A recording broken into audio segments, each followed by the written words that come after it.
Number 8. Estranged brothers.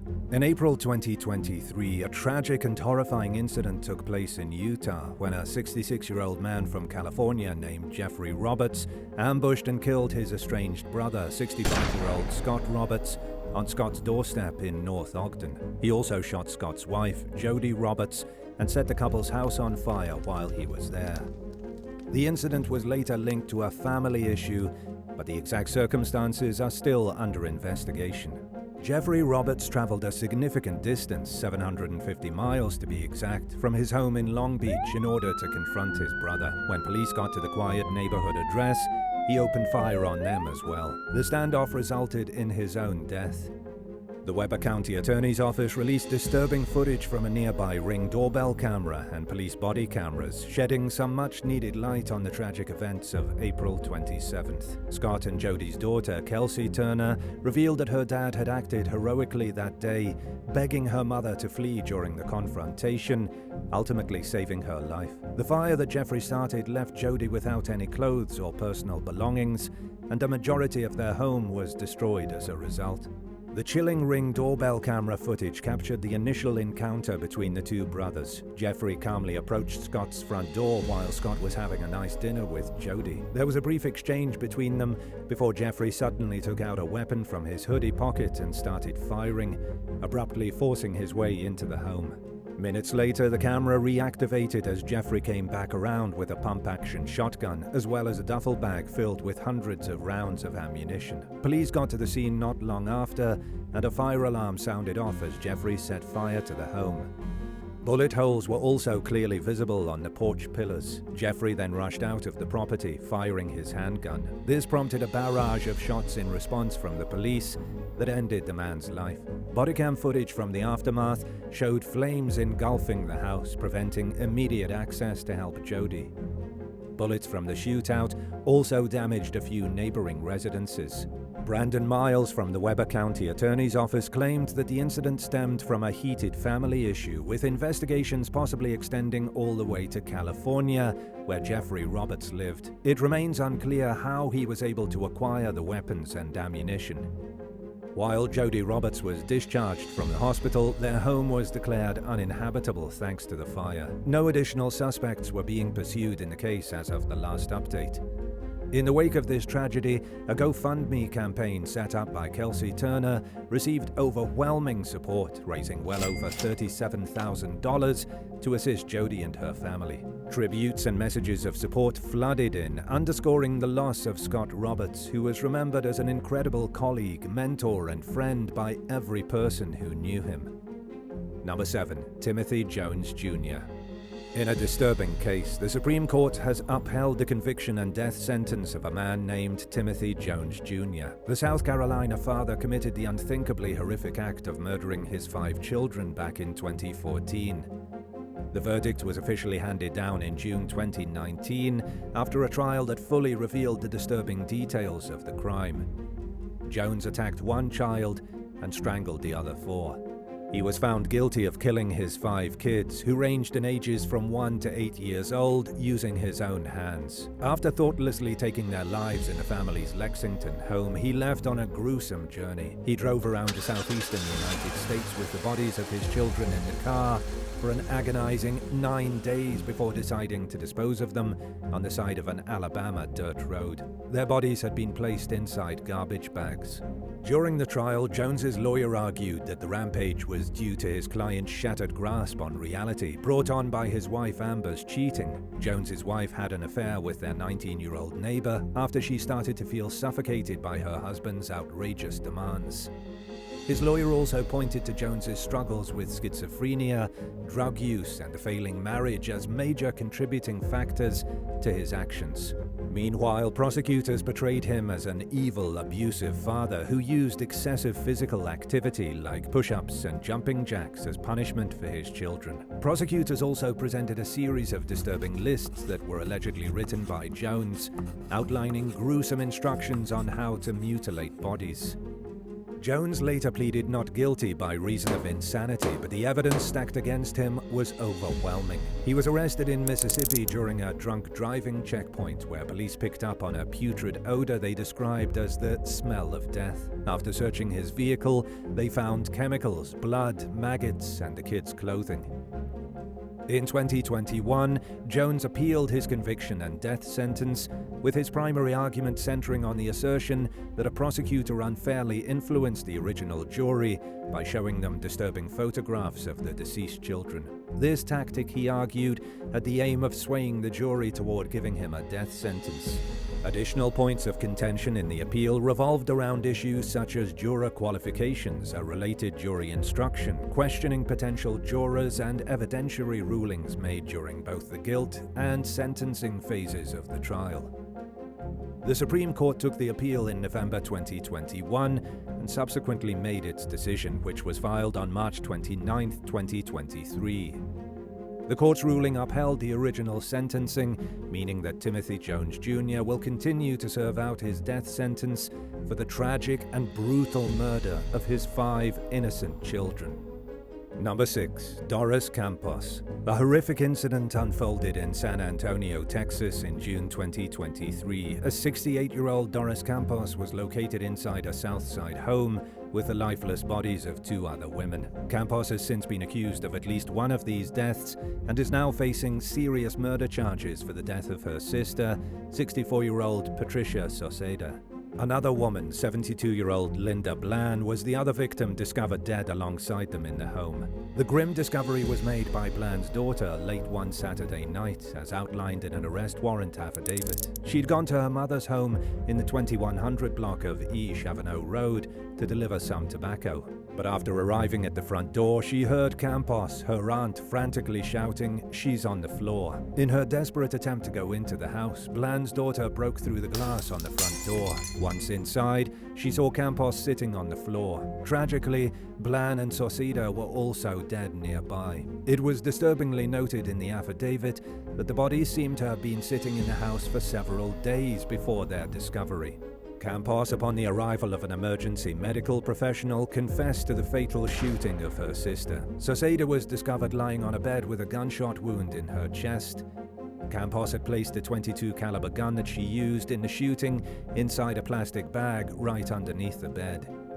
Despite these shocking revelations, investigators from the Bexar County Sheriff's Office didn't notice any apparent signs of foul play or trauma on Linda Bland's body. The Bexar County Medical Examiner's Office indicated that an autopsy report was still pending, and her exact cause of death was still undetermined at that time. After the discovery, Campos was taken to a hospital after complaining of shortness of breath. And after receiving medical attention, she was later booked into the Bexar County Jail, where her bond was set at $250,000. Number 5. Wiley S. McKenzie. In February 2020, a tragic incident unfolded in Largo, Florida, as a man was taken into police custody and charged with 2 counts of first-degree murder for allegedly murdering his mother and stepsister using a machete. The events took place right before 6:30 p.m. at a home on the 800 block of 3rd Avenue Southwest. Police responded to a distress call placed from a man who reported that his son was flying off the handle, attacking 2 family members with a knife. After arriving at the scene, officers met 49-year-old Wiley S. McKenzie, whom they took into custody. Inside the home, they made the grim discovery of McKenzie's mom, who was already deceased, and his stepsister, who was also critically wounded. The hurt stepsister was immediately rushed to the hospital, but tragically succumbed to her injuries a short time after. The incident came from a petty argument over money, during which McKenzie allegedly armed himself with a machete and went into the bedroom where his mother and stepsister were waiting. That's when he brutally attacked both of them with the weapon. McKenzie's father tried to intervene and stop the attack, but was ultimately unsuccessful. Eventually, though, he managed to leave the property with enough time to call 911 for help, as the situation escalated way beyond his control. To protect the privacy of the deceased victims and their families, police refused to reveal their names due to the confidentiality provisions of Marsy's law. After his arrest, Wiley S. McKenzie was sent to the Pinellas County Jail, where he was held without bail, facing serious charges related to the horrific double homicide. But it's now 2023, and there's been no recent updates on the case. So unfortunately, it's unclear what punishment McKenzie was handed. Number 4. Roby Sever.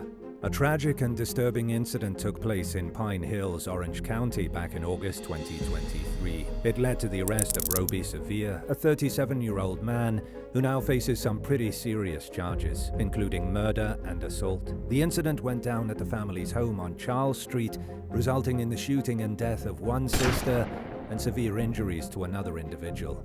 At around 10:30 a.m. on a Wednesday, deputies responded to the scene after Sever himself called 911, confessing to the crime. According to the arrest report, Sever's rage was supposedly triggered by a fight over an OUC power bill. When he couldn't take it anymore, he grabbed a firearm from his bedroom and then forcibly entered another room in the house where his sisters were located. Once inside, he reportedly physically assaulted both of them, using the gun as his weapon. Tragically, during the altercation, when one of his sisters, Miguel Brown, tried to stand up for herself, Sever immediately shot her in the head and left the room quickly. The surviving sister was quickly transported to the hospital with multiple head injuries that will most likely result in permanent disfigurement, according to the arrest report. The investigating detective revealed that Sever admitted to the crime, citing ongoing issues with his sisters as a contributing factor. Also, court documents shed some light on a long-standing family dispute related to the house where the shooting happened. When their mother passed away, she left the property to all 3 siblings, so splitting the assets had always been a sore point in their relationship. 3 years before, Sever and the surviving sister took legal action against Brown since they wanted to sell the house while Brown planned to retain ownership. This legal matter had still yet to be resolved at the time of the incident. Additionally, in July, court records indicated that the sister who lost her life had been trying to buy out her sibling's share of the house, adding yet another layer of complexity to the ongoing family conflict. Roby Sever now finds himself inside an Orange County jail cell, facing charges of murdering one sister and causing severe harm to the other. This deeply distressing event has not only caused the loss of a family member, but has also left lasting physical and emotional scars on the few survivors. Number 3. Christy Sheets. In June 2016, a terrible incident unfolded in Katy, Texas, when 42-year-old Christy Sheets shot and killed her 2 young daughters, 22-year-old Taylor and 17-year-old Madison, during a family meeting inside their home. Her husband, Jason Sheets, escaped the attack unharmed. When officers arrived at the scene, Christy Sheets refused to give up her weapon. Because of this, she was subsequently shot and killed by law enforcement, since she posed a considerable threat. Fort Bend County Sheriff Troy Nels revealed that Christy had a long history of depression and attempts of trying to take her life. Her marriage to Jason was also on the brink of divorce. Their relationship had been rocky since 2012, after the passing of Christy's grandfather, who'd been like a father to her growing up and practically raised her. The firearm used in the tragedy had even been handed down to her from him. Jason Sheets informed investigators that he initially thought his wife called their daughters together to announce their divorce, but shockingly instead she revealed the gun to them. She spared Jason's life but forced him to watch the nightmarish onslaught. Afterward, Sheriff Nels told NBC News that he believed Christy wanted Jason to suffer deeply. Despite having many opportunities, Christy Sheets chose not to physically hurt her husband. Nels explained that she knew how strongly he cared for their daughters and wanted him to experience the pain of losing them. The situation escalated in the days before the shooting, when Christy fought with her eldest daughter Taylor, who was about to get married. Christy wanted to ground her, a decision Jason disagreed with, considering it entirely inappropriate for their adult daughter. This argument happened to be the tipping point for Christy. She had a history of struggling with mental health. She had even been admitted to a private facility 3 times in the past. Christy was also going to therapy regularly and was prescribed her condition. At the time of the incident, she was unemployed, although her LinkedIn page indicated that she worked as a business manager for a tattoo removal clinic in Houston. According to Jason, she also battled alcoholism, and their marriage experienced several separations, despite lasting over 2 decades long. Authorities reported that they were investigating Jason's claim that his wife had been denied a license to carry permit in Texas due to her mental health history. Sheriff Nels conveyed that Jason, though devastated, didn't want to speak publicly about the tragedy, but allowed the sheriff's department to share a few details from their interview. While speaking with the police, Jason apparently expressed that Christy had accomplished her one goal of making him suffer.